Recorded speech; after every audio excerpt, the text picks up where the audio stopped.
So good evening, everyone. My name is Nolan Groce. I'm with Urban Design Partners, and we are representing Link Capital LLC on rezoning petition 2024-091. This rezoning petition requests to rezone the property from UR3 conditional to neighborhood 2C conditional. On your screen, you can see the site as it existed circa 2022.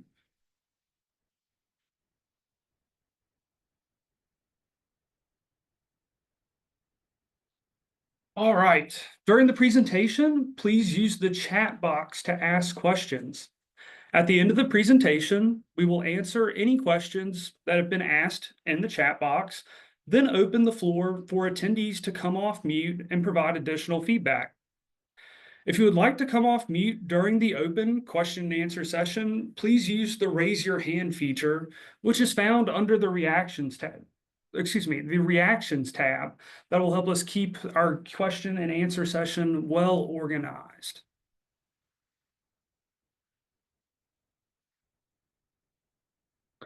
Here's an aerial of our 0.68 acre site located at the intersection of Allen Street and Belmont Avenue to the south of Harrell Street.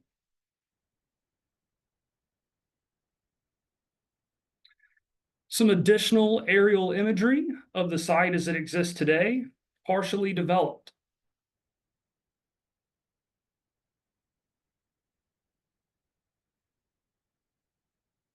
So a little background information. What are we doing here this evening? What is zoning? What is a rezoning or a zoning map amendment? Zoning is the city's method of classifying land by usage. It promotes development in a smart, reliable fashion. This chart shows current zoning districts under the City of Charlotte Unified Development Ordinance. This chart starts with the least intensive zoning category, neighborhood 1A, all the way up to the most intensive, TOD-UC, or a transit-oriented development. In North Carolina, there are two types of rezoning petition, what's known as a conventional petition and a conditional petition. We are requesting a neighborhood 2C zoning district as a conditional zoning district. That means there's a site plan associated with our rezoning request and conditions committing to standards above and beyond ordinance requirements.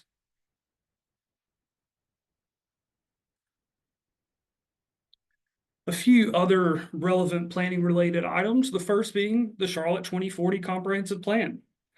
The Comprehensive Plan is a living document that helps outline the character of the city of Charlotte.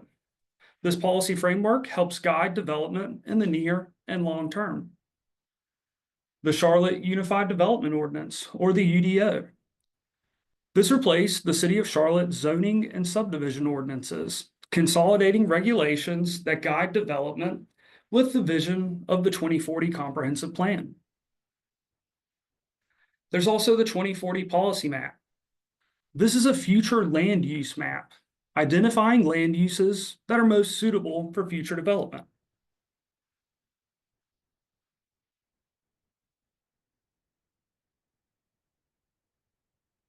As I mentioned, this site is zoned UR3 conditional. That is a legacy district from the previous zoning ordinance. In the area, there's the neighborhood 1C zoning district, neighborhood 2B, CG, which is the general commercial district, and then several legacy ordinance districts, the UR3, the MUD O, MUD conditional, and I1, industrial.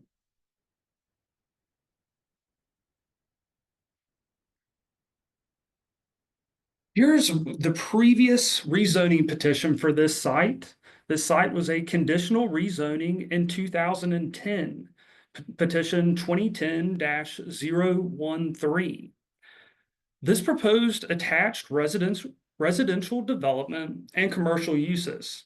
There were 16 residential units allowed on site as part of the rezoning petition.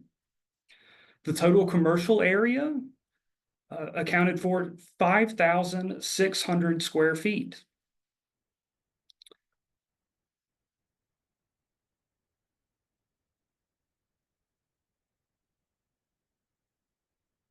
Here's the Charlotte Future 2040 policy map, which identifies the site as Neighborhood 1. In the area, you can see numerous parcels. The majority of the area is identified as Neighborhood 1. However, there are also parcels identified as Neighborhood 2, as well as Neighborhood Center. And then towards the northwest of this picture, you can see some parks and preserves.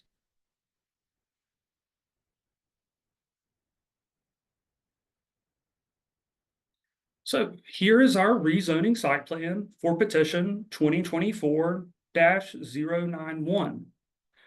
Going to jump ahead to our rendered version. It's just a little nicer to look at. So this rezoning petition proposes up to 65 residential units in a multifamily stacked building. This will include a minimum of 5,000 square feet of non-residential uses on the first floor. You can see the proposed commercial area line. Those commercial uses would front Belmont Avenue. A 25-foot Class B landscape yard will be provided around the site, providing screening to the two adjacent residences. Parking requirements for the site will be met by subterranean spaces underneath the proposed building envelope. An 8-foot planting strip and 8-foot sidewalk will be provided along Belmont Avenue and Allen Street frontages.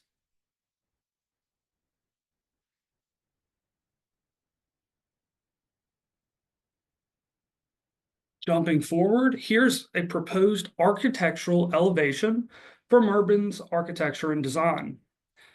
This view is from the intersection of Belmont Avenue and Allen Street. You can see the proposed first floor commercial area with residential units above. And the facade includes a variety of features such as balconies and varying depths and materials.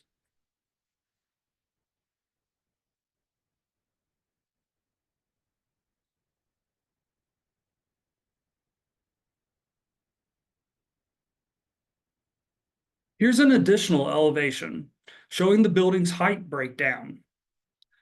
The top image is the view from Allen Street, while the bottom image is facing from Belmont Avenue. The first level is proposed at 16 feet to accommodate the ground floor commercial as well as parking areas. The second and third levels are 10.5 feet respectively. And then the fourth floor is 11.5 feet with a ceiling height of 48.5 feet.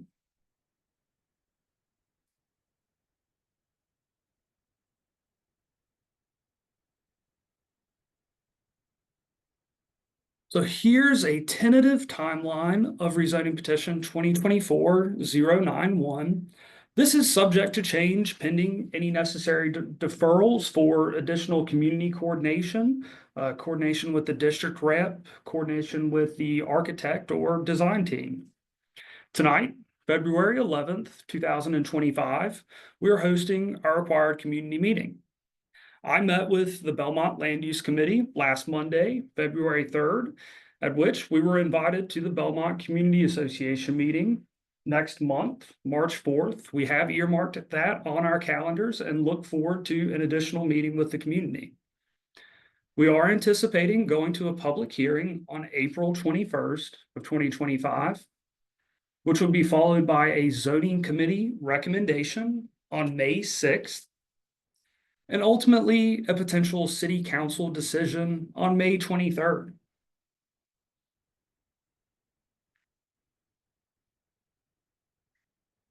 With that being said, I'm happy to start answering questions, but I do want to provide my contact information.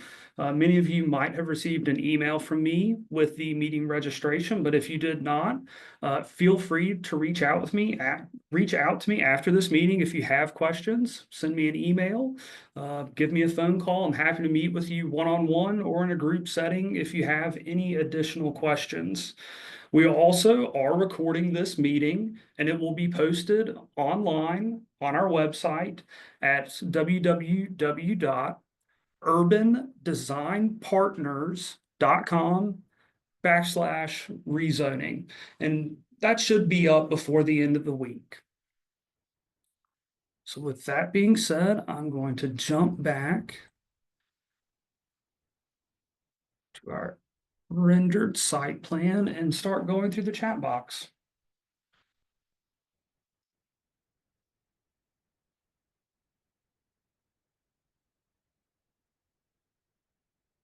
Okay, Mike asks, how did your proposed plans become so drastically different from what was previously approved? And what is the justification for these changes? So the previously entitled plans are no longer feasible for development. The site was entitled roughly 15 years ago, and since 2010, market conditions have shifted significantly, with the pandemic further accelerating the changing conditions. So to successfully develop the proposed vertical mixed-use structure, additional residential units are required to align with the current market demands and ensure project viability.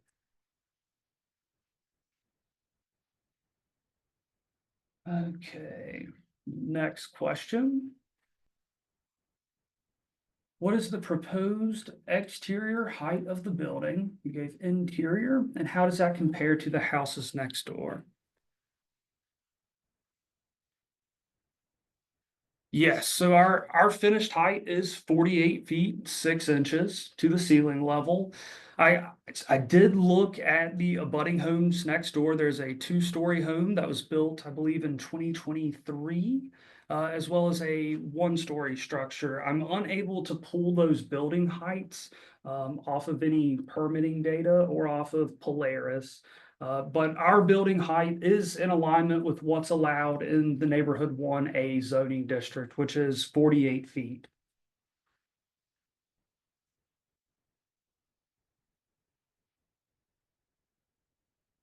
Exterior materials and colors are anticipated. Jump back. So tentatively, this is what is being proposed. Final colors have not been determined yet, as well as potential finishes, whether there's stone in certain areas or brick. But these are our current elevations, and we're happy to hear any feedback you have about them. Brian asked, how many parking spaces are you planning? That's a good question. So we will be providing subterranean parking for this proposed development.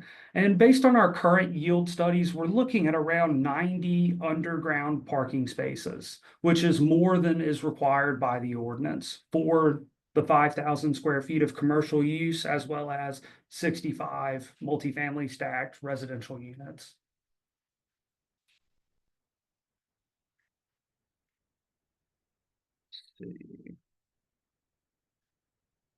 How does this fit into our neighborhood? So our goal is to have a thoughtfully designed development and building to complement the surrounding neighborhood 1C zoning district and existing homes, while also enhancing the corner of Belmont Avenue and Allen Street and providing an opportunity for additional non-residential uses. Including architectural features such as usable porches, recessed facades, ample windows, pitched roofs, and so forth. Trey asks, how many residential units are planned and what type of commercial tenants do you anticipate? So Our rezoning petition proposes up to 65 residential units.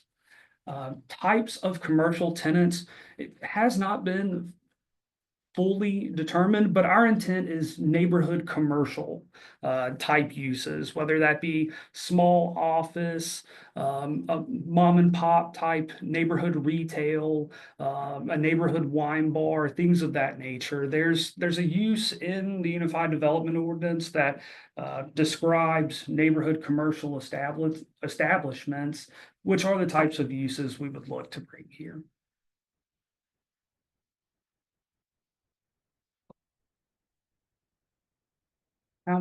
Mike also asked, how many parking spaces provided and how does that compare to the previous plan? And as well as designated residence versus retail. So again, we're looking at roughly 90 subterranean parking spaces. That is a tremendous increase compared to the previously approved rezoning petition, which only provided 16 parking spaces. 8 of those were internal to the site, and 8 of them were on-street parking spaces. I believe it was 5 on Allen Street and 3 on Belmont Avenue.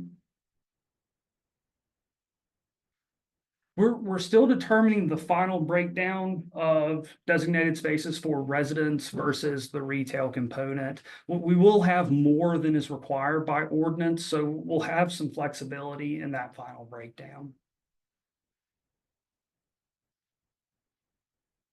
Trey asks, what is the average size of each residential unit? So unit size does vary. We've explored several iterations of units from 1 bedrooms versus 2 bedrooms. I'm happy to connect with the architect and get you a more firm number offline at a later time.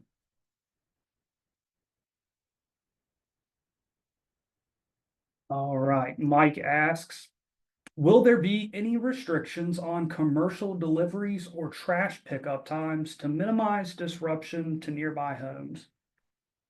Sure. So we would anticipate deliveries to be during the typical workday, as with most businesses, most commercial mixed use like this. But also our deliveries and trash pickup will be interior to the structure. So there would not need to be parking on the street. Vehicles would drive inside the building, so as not to disturb nearby homes. Mike also asks that the previous plan had an age restriction of 55 plus. Are we removing that restriction? And if so, what is the reasoning? Excuse me. So I will say, yes, the previous petition did propose to be all 16 units, 55 plus. We do plan to change that predominantly. However, we are willing to commit to 1 to 2 units being affordable at 80% AMI, as well as being restricted to 55 plus. Similar to the previous rezoning, but no, the remainder of the units would be market rate. And that's just due to a change in a market factors, trying to make this a viable development project.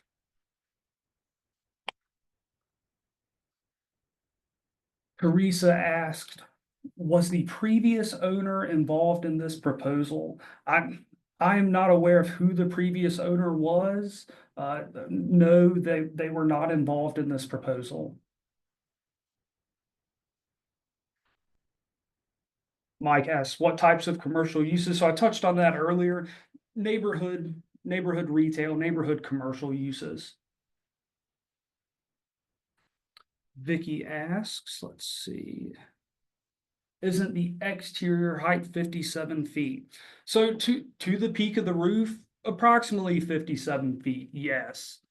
Ceiling height, it would be 48 feet. That additional height is allowed by ordinance. Technically, it could be higher. We're trying to limit it to understanding the existing context, while reaching the necessary number of dwelling units to make this a viable project. But that's where the architectural features really come into play, making this development fit into the neighborhood with features that soften that overall height.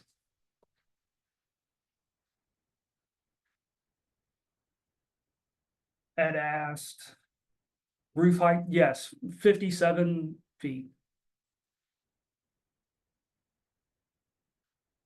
Teddy Chapman, is there an affordable housing component to the project, or are they market?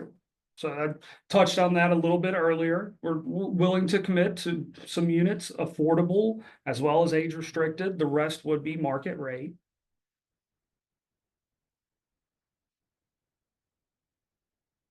Ed says, your plan does not reflect the UNCC Belmont plan. I appreciate the design, but not the location.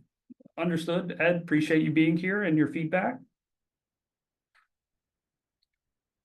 Andrea, was it first 16 and then jumped to 65? That is correct. The entitlement from 15 years ago was for 16 residential units and 5,600 square feet of commercial space. And we are now requesting or proposing 65 residential units and 5,000 square feet of non-residential. What about the traffic, and will there be any street parking?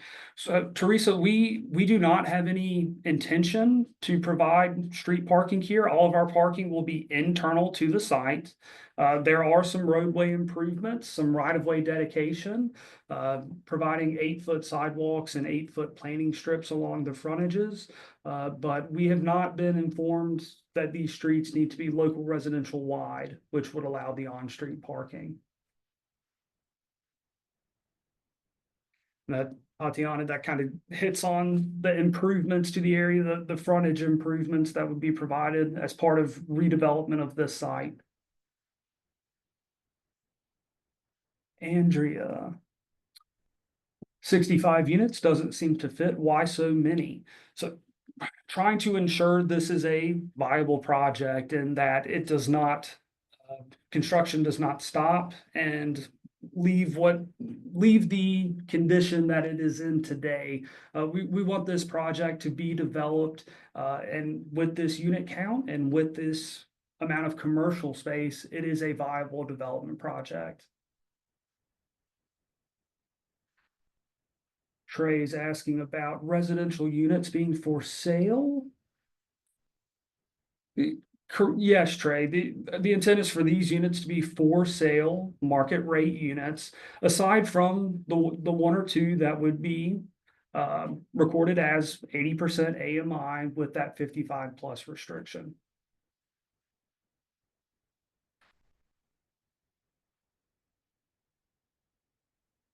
Yes, so Mike asked to get to 65. It seems like they would all be studio apartments, and can there be a variety on the number of bedrooms? So yes, there will be some studios, there will be some 1 bedrooms and 2 bedrooms. But I can try to, I'll reach out to the architect and try to get you a full breakdown of what the units look like. Tatiana asked, what about a crosswalk? So a crosswalk has not come up in our review yet from the Charlotte Department of Transportation, which I will ask which intersection, if you want it, across Allen, across Belmont, which in particular intersection are you asking to see a crosswalk? Trey is following up on Andrea's comment with 65 residential units on a small property, mostly 1 and 2 bedrooms. How does the typical resident compare to the current neighborhood? This seems targeted to younger residents, not families. So this type of development, it is more difficult to target families, sure, based on the type of development and the size of the units, but it offers a different variety of development in the area, a different living option with commercial components.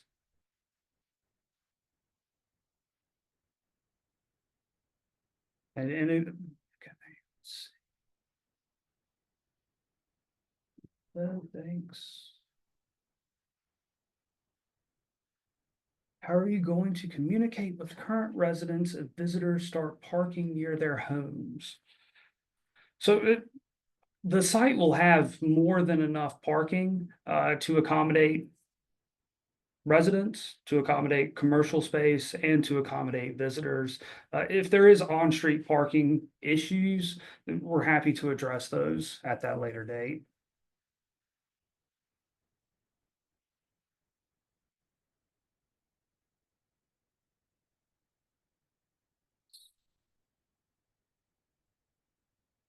What is the proposed sale price? Very difficult to say. I am often asked that question at community meetings, and I'm hesitant to give an answer because it very much depends on how long a potential rezoning entitlement takes, how long construction takes, and how market factors could shift with interest rates. So I can't give you a firm answer on that. Trey, let's see. Concern about size and number of units, and that the targeted demographic is not consistent with current family-oriented neighborhood, but I welcome the commercial space. We appreciate your feedback.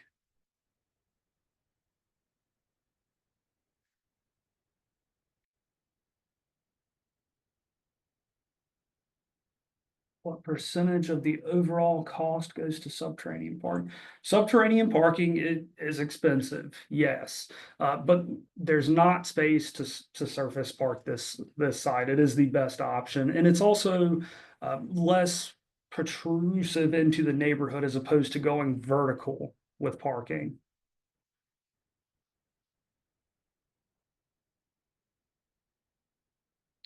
Ray's comment about short-term rentals. Yes, short-term rental restrictions could be something, part of the condos bylaws, part of the CCNRs, yes.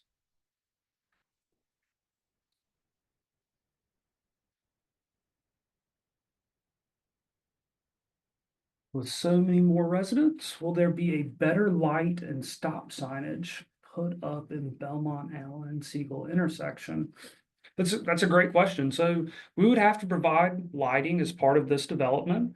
There are lighting restrictions in the Unified Development Ordinance, limiting how tall, where that light reflects. But if that's a concern of the community, then some sort of improvement may be allowed in coordination with CDOT.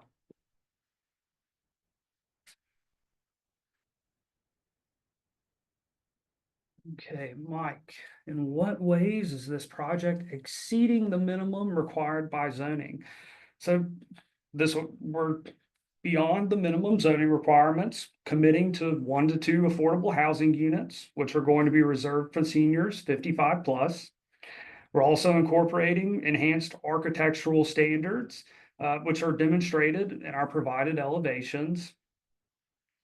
Let's see. And while the site, we do have development constraints that limit certain additional provisions, but we are dedicated to delivering a high quality, community oriented development.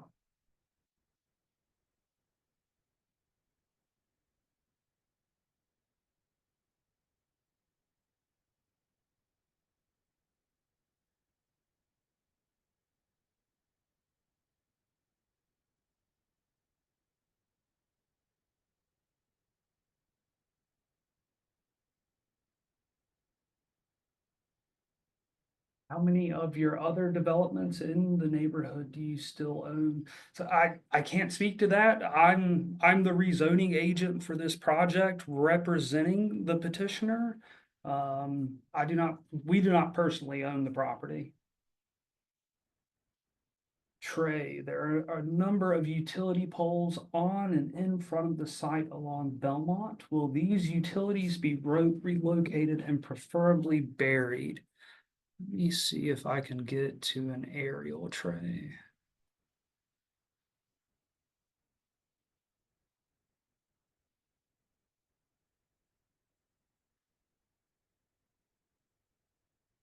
Okay, so I see we've got a pole here, pole here. Yeah, so that's something when we have to we have to provide those frontage improvements. Excuse me, the 8 foot planting strip and sidewalk. It's very possible that those poles would have to be removed and utilities buried.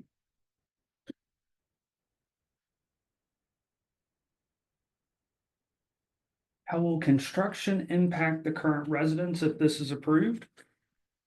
If this entitlement is approved in several months, we would go through iterations of land development drawings, the construction set, which would be reviewed by the city and ultimately approved. At which point construction would be able to take place.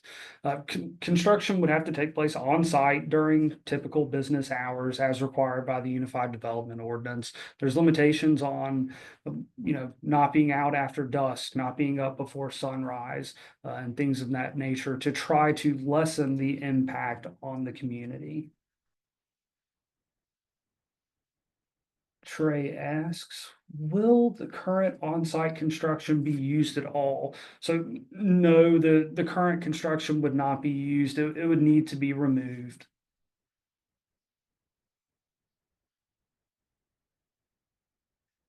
To be able to accommodate trash pickup underground, the parking.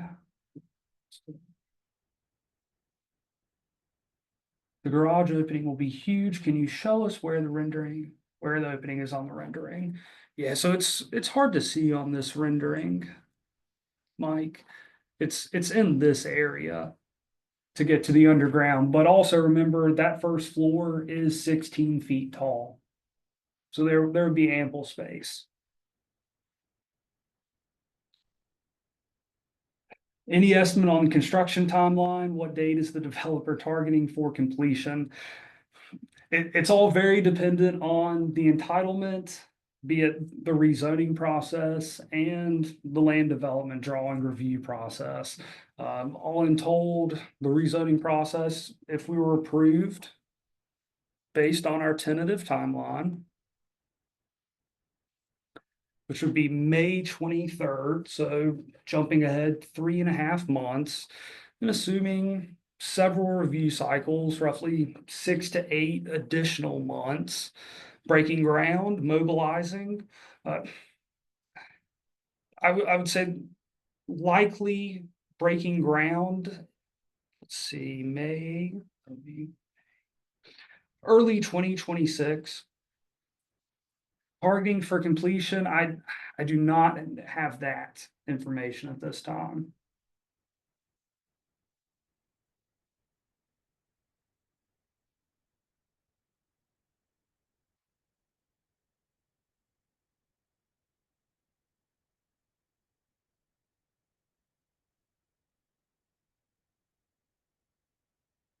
Like the rendering looks like a beach house. I'd like to see a better exhibit. We're happy to do that. That's the type of information we need.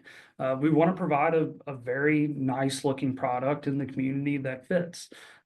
So if there's certain elevation schemes that you would like to see used, feel free to let us know.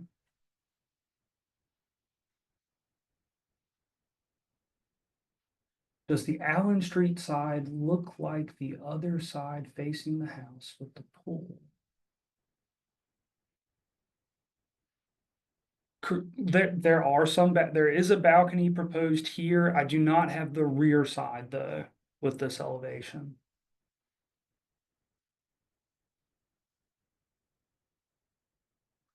The previous developer ended up not completing the project. Can you provide a brief background? The current owner developer experience with similar developments. I would need to pull that information together, Trey. I don't have that in front of me. But we have worked with the petitioner on a variety of projects in this area. But I can pull together some of that information. Mike, I will take a look at that petition. 2022-174.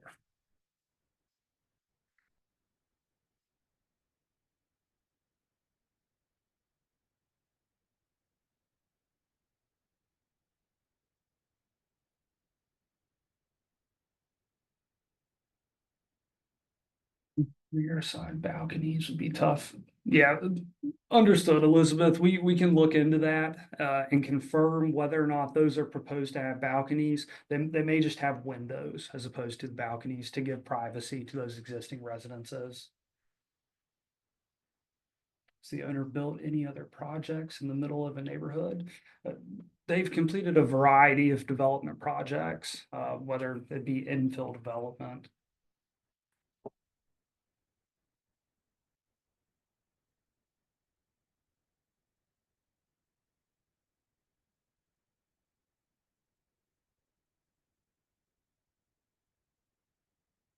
What about a mill design to reflect the history of the neighborhood?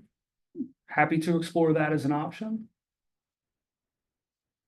Believe the project is not finished. So go back and come up with something smaller. Understood. We appreciate your feedback.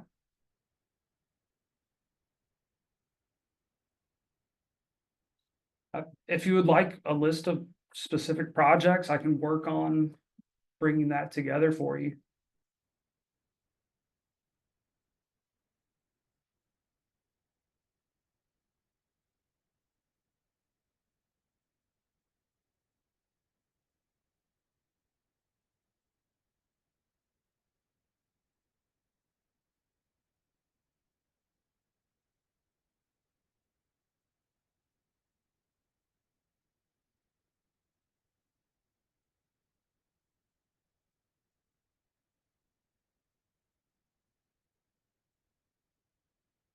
Cut out in the building. Yeah. Line of sight too.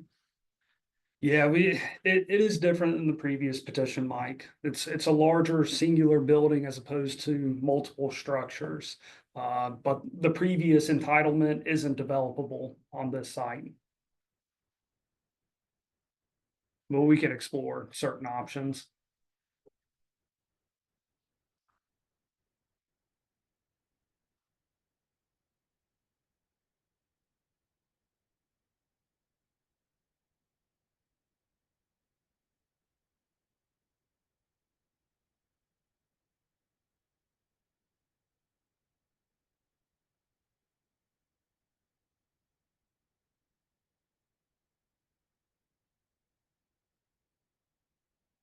Additional comments coming in.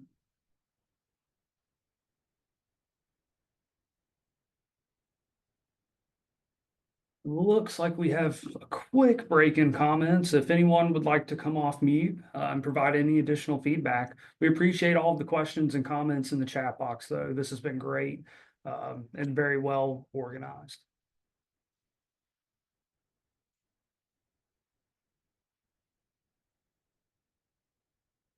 Hey, Nolan, this is Mike Haig. Can you hear me? Hey, Mike. Yes, I can hear you. Thanks for presenting this. I think the main theme is that I think 65 units is kind of like the cap for this rezoning. Is that Correct.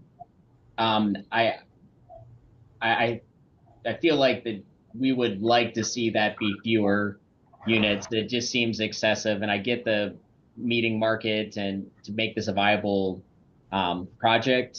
It just seems like a significant shock of a giant rectangular building in the middle of like one of the oldest neighborhoods in the city, and we'd love to see some. Obviously, there's no buildings you can repurpose, but if you look at some of the surrounding blocks, there's some repurposed buildings. There's some aesthetic of new buildings. That one rezoning that's at the corner of Belmont and Siegel, whenever that gets built, does a decent job kind of blending into the neighborhood aesthetic too. So just wanted to, where I think a lot of us are still digesting the sticker shock of 65 units compared to the 16. Sure. Uh, Yeah. That's understandable. Absolutely.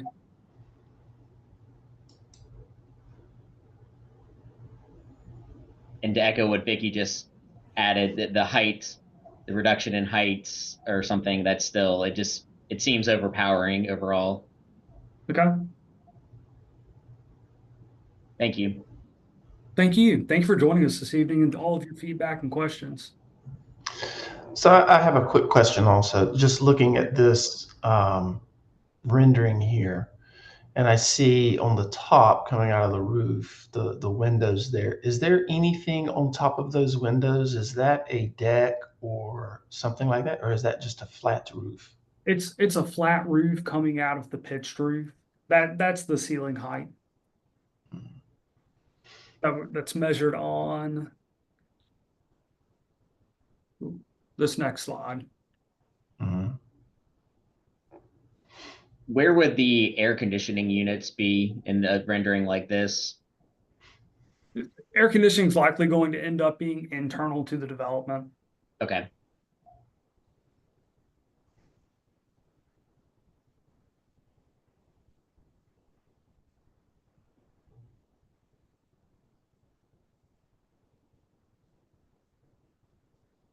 Yeah, I just want to echo what Mike said about the number of units and the average square foot of the units. With 65 units, I mean, I think necessarily you're going to end up with an average size probably well under 1,000 feet, probably 800 or 850.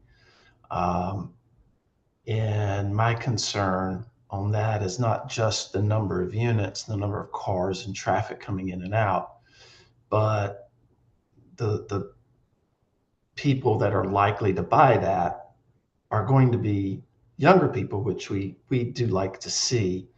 But at the same time, we also, this is a family neighborhood. There's already lots and lots of studio and one bedrooms going up just a couple blocks away on North Davidson. Um, I mean, literally tens of thousands of units going up on North Davidson. Um, so I think that would be my concern, particularly as a lot of those units are going, or in the past have been bought by investors who have no intent of ever living in those units, but instead rent those out on Airbnb. Sure. And certainly that is not what we want to see in the neighborhood. Of course, and that was a comment we received last week, meeting with the land use committee. Those short-term rentals.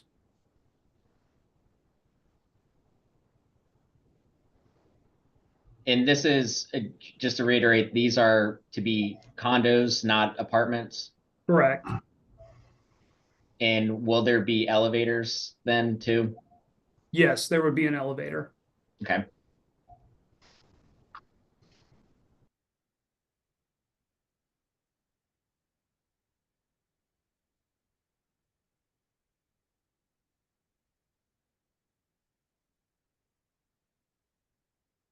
See, Vicky, it is more the height, reduction in height, which would necessarily result in fewer units.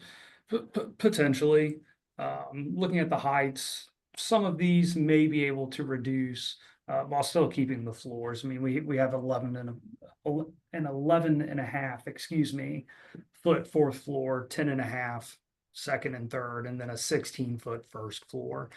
So there is likely some flexibility to shift that overall height, which we can explore.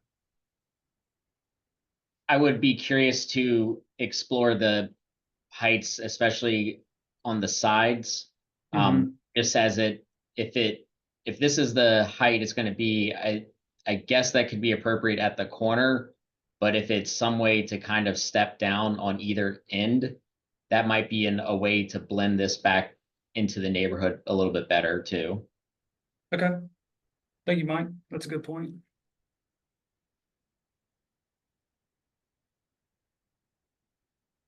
Can you talk about the open space that's being proposed, and is there any like intent for that, or is that just what are we thinking for the open space? Let me jump back. Yeah, so we have to have a 25-foot Class C landscape buffer surrounding this property. So there is some, I'll say a little bit of room for external open space, but the majority of open space on site would have to be internal amenities.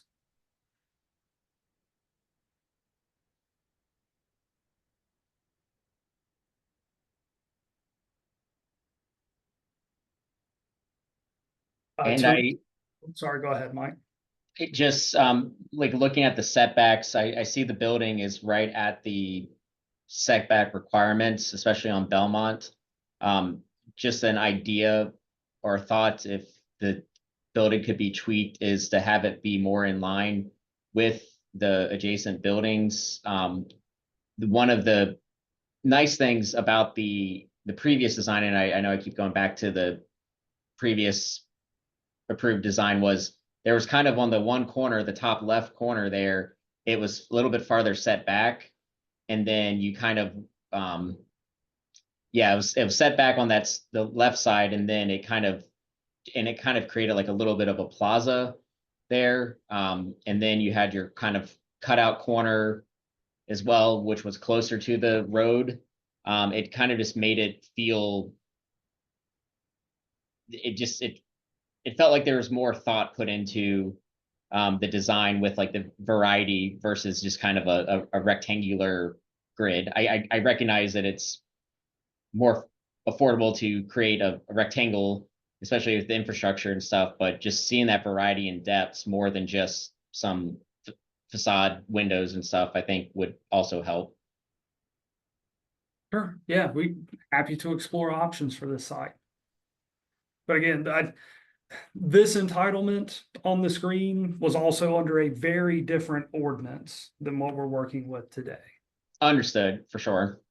I think there's a way we could get somewhere between significant, like more than 16 units, and then also still make it a viable option for a developer too. Sure. Yeah, we're happy to continue the conversation and find that middle ground with the community. Seen a few comments come through. Teresa, I'm happy to follow up with you offline to get that. I don't have a list in front of me this evening. Apologies. Andrea, I saw you had your hand raised. Did I hear that 2 units would be 55 plus? Correct, as well as affordable at 80% AMI. Whitaker agreed with Mike's comments. And Elizabeth seems out of place and a tough draw for the neighboring houses. We appreciate your feedback. That's the purpose of the community meeting, to present what is being proposed as this rezoning, and to garner much needed feedback from the community. Thank you. Going back to this units restricted to 55 and up, that the UDO has it where it's only, I think, 0.25 per unit for age restrictions. So Parking, yes. if for parking, so I go back to wondering if the parking needs to be, if there's more 55 and up, or like a chunk of it, I'm thinking out loud here, but just if there's a way to have more age restrictions, at least to the 16 that was previously allowed, or something like that, maybe that could reduce the size of parking requirements.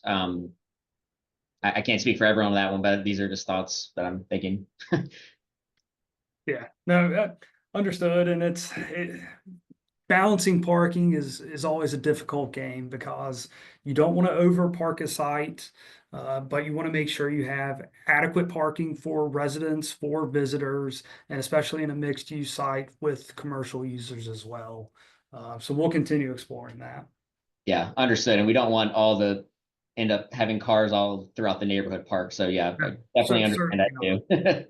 No, we do not want that to take place either. I'll stop talking. Thank you. Appreciate it. Mike, it's okay. We appreciate all the feedback and appreciate everyone joining us this evening.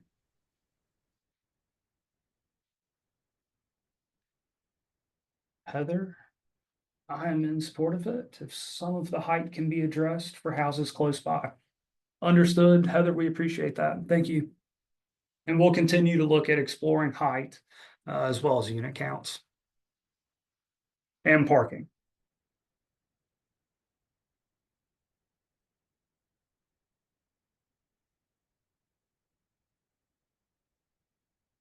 Thank you, David.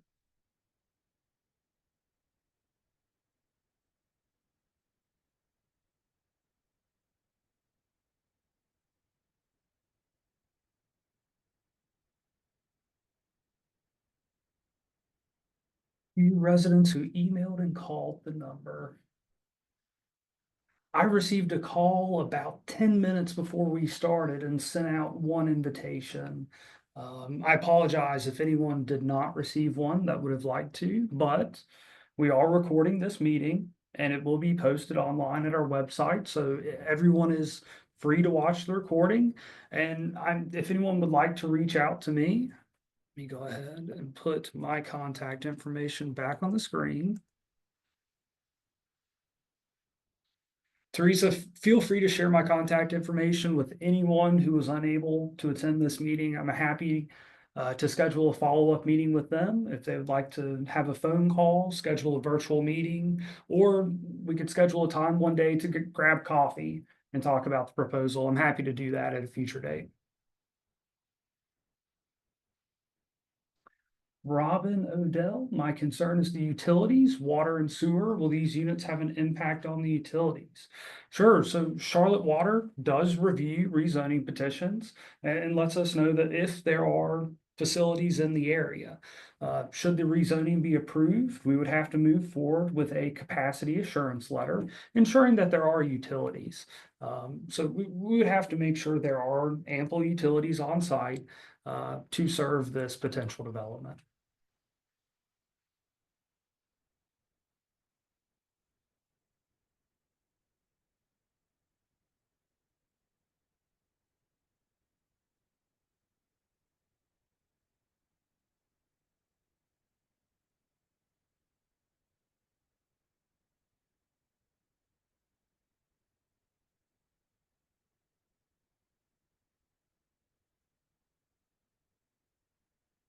Ray asked everyone to join the Belmont Community Association meeting at the Salvation Army Church on Belmont Avenue on March 4th. Yes, we have that penciled on our calendars and we look forward to meeting with the community to talk about this proposed development. Is that enough time for answering some of the concerns tonight? Do y'all have enough? Is that feasible, a realistic timeline for you? Yeah, if there's something that, in 2 or 3 weeks, if something comes up and we have not made significant changes, Mike, I'll reach out to you and let you know that we need to postpone that meeting a month on our end, because I wouldn't want to come back to that meeting and present the same petition that was discussed this evening. It needs to be worth all of our times for sure. Thank you. You're welcome. Andrew asked, what improvements also include resurfacing the street? I believe there's a sinkhole developing. Oh, goodness. That's Andrew, that's good to know. So part of our frontage improvements would be relocating existing curb to the future back of curb. So there could be potential road widenings in front of the site.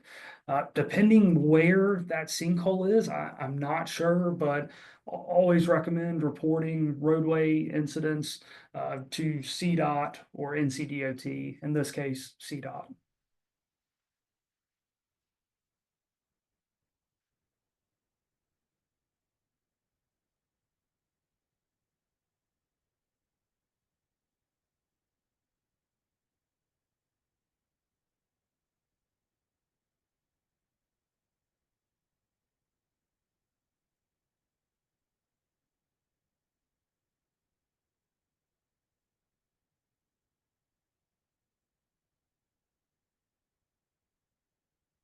All right, well, if there's not anything additional, I think we can go ahead and wrap up our community meeting.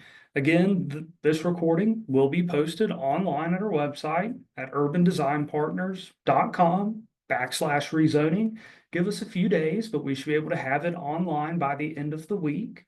And again, if you have questions following this meeting, feel free to send me an email, ngroce@urbandesignpartners.com, or give me a call. I'm happy to meet with you and discuss this potential development with you.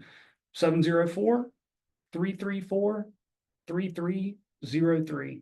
Everyone, I appreciate you joining us this evening at our virtual community meeting. We appreciate your time. We appreciate your feedback and look forward to continuing the conversation in the near future.